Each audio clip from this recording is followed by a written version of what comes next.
Virgo, hi! Welcome to Mystic Queen PH at ito ang inyong weekly reading for December 30, 2024 to January 5, 2025. So if you're interested in private readings, meron tayong link sa description at sa pinned comment. Paka-check nyo lang information kung paano mag-book for a private reading. And please subscribe to our channel to show your support.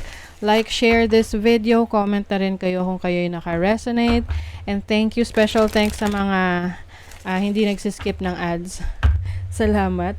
That helps sa channel natin na mas mag-grow. Okay, thank you. So, let's see, Virgo, what is up? Weekly energies. I feel the excitement. Ano yung weekly energies ng mga Virgo? Oh, come back to the edge. I think Virgo mas magiging kayo, outgoing, connecting more with people. Parang ngayon, yung you are dealing with yung pagiging introvert ninyo or pagiging mahiyain kasi minsan nahihiya kayo, but once na yung maging comfortable na kayo, dun yung mas naipapakita yung totoong kayo, no, sa harap ng maraming tao. Also have yin energy, so this is a feminine energy. I feel like you're becoming more sensitive of your feelings, of your thoughts. Mas nagiging open ka for collaboration, working with others, meeting new people. Maaring mas nagiging yung communicative, no? If you want to express something, sasabihin mo. Oo. Kung halimbawa sa mga sa groceries or sa malls. So, yung iba parang walang mga pakialam, no? Nakatingin lang ng ganyan. For you, you might be reaching out with people, start a conversation, share something. Alam mo yun, na parang connecting with the community. Oo. Some of you are also going to try new things. Something na you are very, before takot kang gawin, pero ngayon, hindi ka natakot. Kasi alam mo na you have what it takes to experience that success. Kasi maaring sa pagiging sa pag-alis mo sa comfort zone mo, dun mo mas ma-achieve yung fullest potentials mo. Yes, you have the King of Swords, you have the Two of Wands. So some of you are thinking about some changes in your career. Maaring iniisip nyo kung lilipat ba kayo ng trabaho or may susubukan kayong ibang source of income. So, I think whatever decision na piliin nyo, this will lead you to success. Kasi may celebration dito, celebrating your achievements.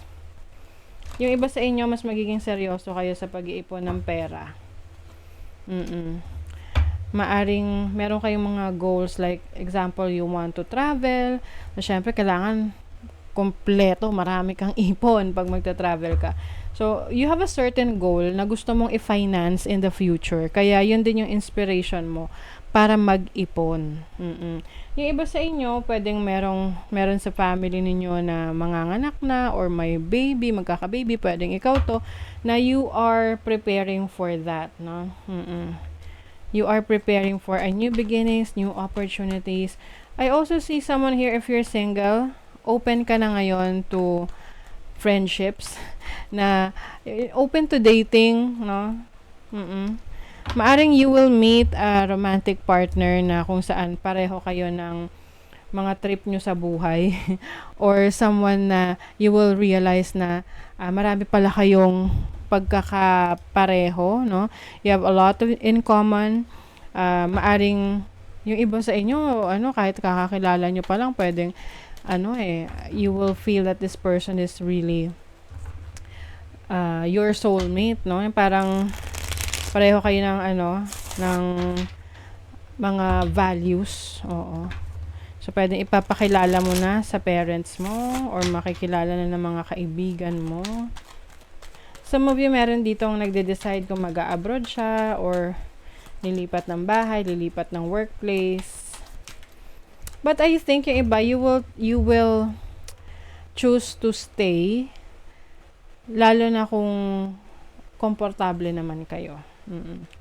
Uy, there is excitement, oh. Mm-mm. Catalyst for change. Okay. What else? 50-50 yung timing autumn. Ano to? Merong change. Merong major change for you. Um, within 6 to 9 months. So, mga next year pa yan, of course. Na maaring magbibigay sa'yo ng parang unexpected na pagbabago. This can be, related. Puro timing to. Ano ba? Tingnan natin. In what area tong exciting? Uy, second house. So, this is your possessions, material possessions, money, your income. Okay? So, maaring merong exciting na new beginnings or new source of income sa'yo within 6 to 8 months.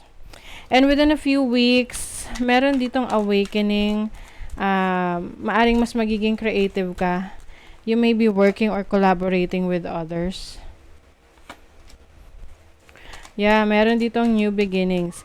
I think sa una hindi ka interesado, no, dito sa new opportunity na to. But eventually you will realize na you are ready for it, no? Na maaring na-realize mo na ito pala yung hinihintay mo na exciting sa buhay mo.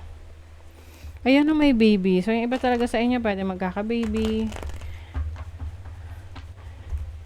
Or manganganak na. Yeah, kasi 6 to 9 months, oh. Okay, money, career, finances. So, may financial security. Yan yung goal ninyo. To be financially secured, financially independent. You also have transformation, change. So, mas masagana, no? Yung income, yung finances mo, yung trabaho mo, career, business mo. So, mas nag-grow, no? And this will lead you to financial stability. Mas abundant. Oo, ang kaperahan. So, sa love life naman, ng mga Virgo, may deception dito, open-minded. Okay, I feel like some of you, no, you may be connecting with someone na hindi siya yung tipo mo na person, no? Hindi siya pasok sa standards mo. Pero somehow natatanggap mo siya. Oo. Somehow naisip mo na why not? Bakit hindi mo subukan to be with this person and get to know this person? Kasi pwedeng sa ngayon hindi mo pa to masyadong kilala, but you are open to get to know this person. Possibility, ayun nga. Open ka sa mga possibilities. Focus your attention on what could go right. When you learn to imagine the best case scenario, you get to enjoy an experience twice. So, maganda yan. Yung mga iniisip mo, yung mga ideas mo, they are all positive. Kasi what you think, you attract. Okay? So, yun yung focus mo na ma-attract.